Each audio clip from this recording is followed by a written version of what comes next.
एकीकडे केंद्र सरकारने पेट्रोल आणि डिझेलच्या उत्पादनात शुल्कात 2 रुपयाची वाढ करण्याचा निर्णय घेतला असून यातच दुसरीकडे केंद्राने सर्वसामान्यांना झटका देणारा निर्णय घेतलाय। तो म्हणजे केंद्र सरकारने एलपीजी गॅस सिलेंडरच्या किमती वाढवल्या आहेत। सरकारने 14 किलोच्या घरगुती एलपीजी गॅस सिलेंडरच्या किमतीत 50 रुपयांनी वाढ केली आहे। यानंतर उज्ज्वला योजनेअंतर्गत उपलब्ध असलेल्या एलपीजी सिलेंडरची किंमत 503 रुपयावरून 553 रुपये होईल, तर घरगुती गॅस सिलेंडर 803 रुपयावरून 853 रुपये होईल।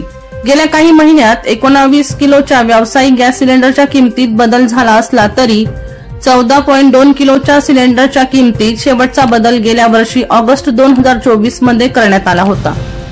तेव्हापासून एलपीजी स्वयंपाकाच्या गॅस सिलेंडरच्या किमतीत कोणताही बदल झालेला नाही। सध्या जळगावात एलपीजी सिलेंडरची किंमत 808 रुपये आहे। या दरवाढीनंतर आता 858 रुपये मोजावे लागणार आहेत। वर्षा लोहार यांचा रिपोर्ट V1 लाईव्ह जळगाव।